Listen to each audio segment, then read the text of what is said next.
Bayangin aja deh sama kalian ya, bayangin nih, kalau misalkan nih kalian meninggal ya, terus di dalam kubur, nih bayangin ini serius nih, kalian masuk ke kuburan, apa sih sob coba? Gelap gitu kan, apa yang kalian, lakukan kalau misalkan kalian gini-gini aja gitu.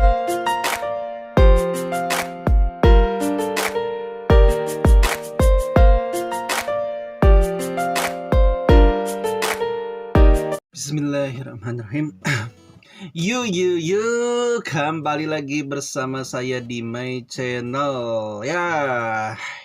Oke guys, kita akan membawakan program yang Q&A yang ini baru pertama kali, baru episode pertama guys.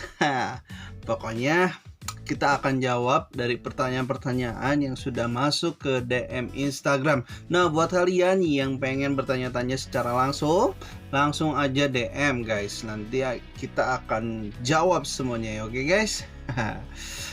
Tapi sebelum kita akan membacakan pertanyaan-pertanyaan yang sudah saya siapkan dari teman-teman, yang pastinya saya pribadi mengucapkan selamat kemerdekaan buat Indonesia yang ke-78. Semoga Indonesia akan selalu menjadi lebih baik untuk kedepannya dan menjadi damai, tentram, dan apalagi Indonesia itu kaya dengan suku, budaya gitu, tempat wisata, apalagi tempat-tempat yang memang harus dilindungi, yaitu hutan ya guys ya. Pokoknya kita akan jaga bareng. Nah, selain hutan juga yang harus dilindungi adalah hewan-hewan guys, baik hewan-hewan yang akan punah maupun hewan-hewan yang harus kayak monyet. Kok monyetnya aku ya. Pokoknya gitu guys ya, pokoknya kita harus melindungi semua yang ada di Indonesia ini, karena Indonesia ini adalah Indonesia atau negara yang kita cintai ya guys ya. Kita langsung ke pertanyaan pertama yang akan saya bacakan, dan ini dia pertanyaannya ya. Aduh, belum apa-apa udah kayak gini loh pertanyaannya. Kok ada ya orang tua sendiri yang memperkosa anaknya? Goblok! Apa se ekstrim itu seks yang tidak terkendali? Aduh. Ini legacy yang harus diperhatikan. Bukan hanya diperhatikan sih, menjadi prihatin dan sangat sayang banget ya. Kenapa ini bisa terjadi kepada anak sendiri? Kok bisa gitu? Ya apalagi kalau bukan nafsu ya. Setiap manusia itu mempunyai nafsu guys. Nah, nafsu ada yang terkendali dan ada yang tidak terkendali, dan itu fakta di lapangan. Itu banyak banget guys, banyak banget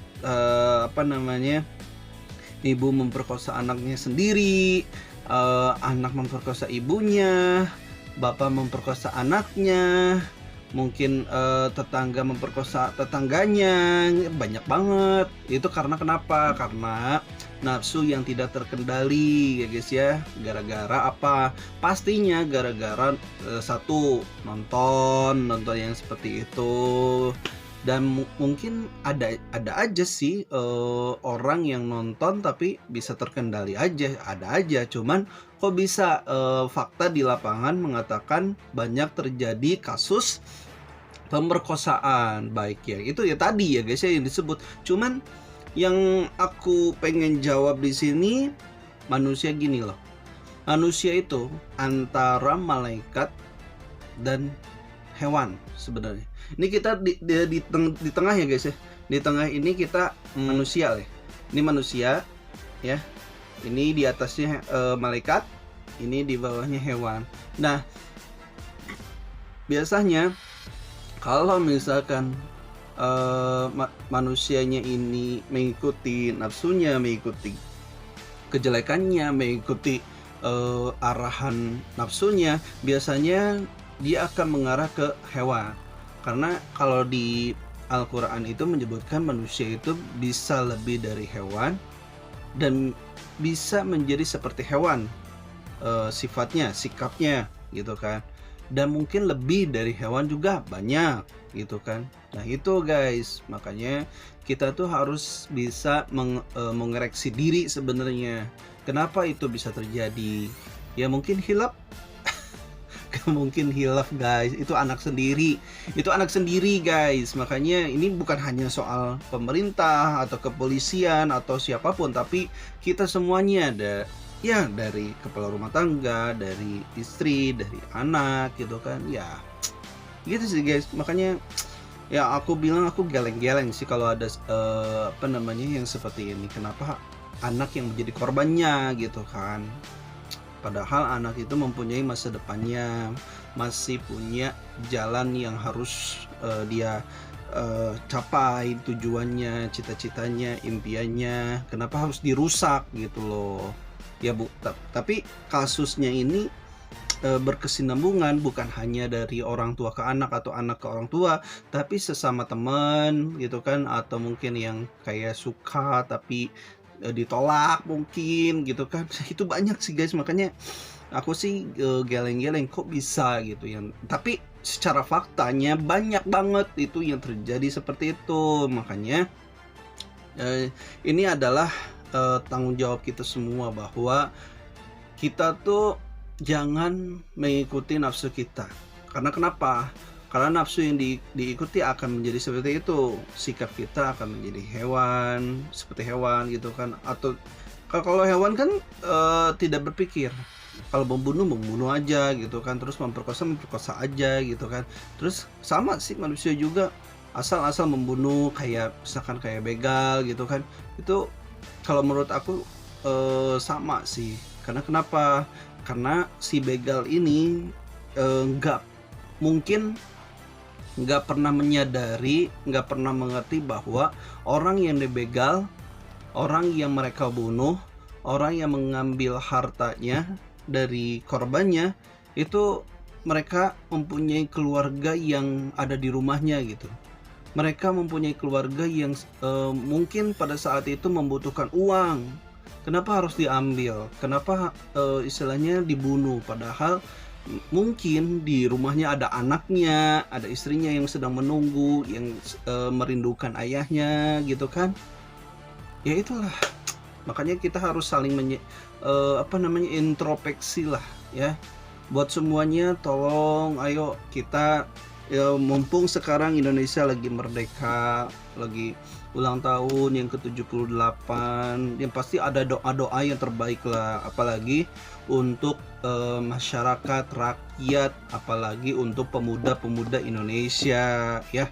Ya jadikan momen-momen kehidupan kita itu bukan hanya sekedar melakukan kejelekan, tapi ya mungkin di antara kita masih adalah melakukan kejelekan gitu kan, pergaulannya masih belum bisa ke arah yang sholat bareng, ngaji bareng. Yaitu aku bilang semua tergantung dari diri kita, karena manusia itu akan datang kepada Tuhannya, baik yang masih hidup maupun yang emang sudah datang ajalnya, pasti akan dipanggil lah sama Allah gitu kan.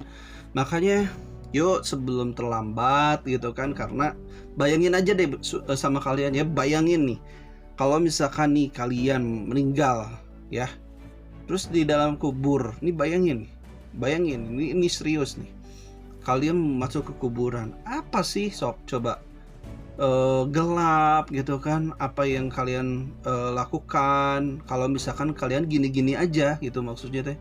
Ya aku juga gitu guys, aku juga introspeksi, aku juga muhasabah, kadang kenapa aku seperti ini. Ya istilahnya manusia itu tempat salah, tempat dosa, tapi sebaik-baik manusia adalah dia yang mau berubah, dia yang mau hijrahnya itu ke arah yang lebih baik, yang tadinya nggak sholat menjadi sholat, yang tadinya meninggalkan sholat sekarang rajin melakukan sholatnya, terus yang tadinya nggak baca Quran sekarang bisa ngaji gitu kan. Ya itulah guys ya, jadi semuanya itu pasti ada prosesnya. Setiap manusia pasti ada prosesnya ya guys ya. Jadi buat kita semuanya ya inilah ya. Untuk pertanyaan ini emang sangat prihatin ya. Terkhusus buat aku ya guys ya. Pokoknya semoga tidak ada lagi yang seperti ini ya guys ya. Pokoknya ya kita doakan bareng-bareng lah.